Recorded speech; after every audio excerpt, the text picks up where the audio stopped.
right, finally, I have a resolution to make. And no, it is not about eating healthy. Been there, had my chest ripped open on that, so I got that. Now, this may not say it all, but this says a lot about the state of our country today and into 2017. And I couldn't have said it better myself. What we eat, but about what we hear and are told to believe, because everyone else simply believes it.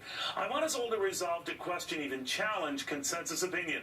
And I want us all to remember why. Because it is wrong, that's why. More often than not, actually a lot more often than not, it's wrong. And not just a little wrong, very wrong.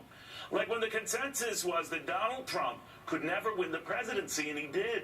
Or the markets would tank if he did, and they did not. Beware those who push these views and question you for dare challenging these views.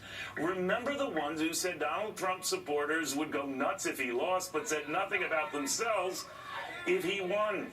Remember how wrong they were and how foolish we were for questioning them. Remember them, all of them, and all they said, and the unassailable data that they had to support what they said.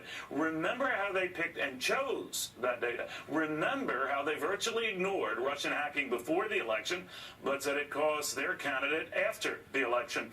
Remember how they quoted a CIA report on the matter and swore by it, even though they were the same folks who ripped another CIA report on weapons of mass destruction and swore at it. Remember how they made you feel like an idiot if you questioned whether man was making the earth warmer, even though not more than 4 decades ago they were pushing an earth growing starkly colder. Remember how the consensus said that ISIS isn't a threat until it was, how it was just the JV team until apparently it made varsity. Remember how they said President Bush's executive orders went too far, yet Barack Obama's didn't go far enough. Remember how the consensus said that America would tumble into a deep recession, even a depression, after 9/11, and it didn't. Or that housing would never recover after the financial meltdown, yet somehow it did. Remember how they got it wrong, how often they got it wrong, so many times over so many years. Remember the 9 in 10 doctors who didn't much worry about smoking in the 1950s. Until, well, facts changed. Remember those who said health care for all was worth it, even if you had to pay through the nose to get it. Remember those who said nothing about other presidents' cabinet picks, but can't restrain themselves ripping this president-elect's cabinet picks. Remember how Barack Obama had a team of rivals and Donald Trump a team of moguls. Remember their consistent inconsistency. Remember as well, history is defined not by the things we think will happen, but the things that actually do happen.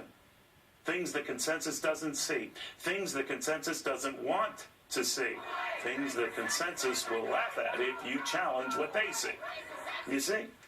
You see what following the consensus gets you? Not much. So the next time the consensus crowd laughs because you don't think they're the center of the universe, remember when the same crowd laughed at a guy named Copernicus because he challenged the consensus view the Earth was the center of the universe. Through the ages, remember these so-called sages. Remember when they said the world was flat.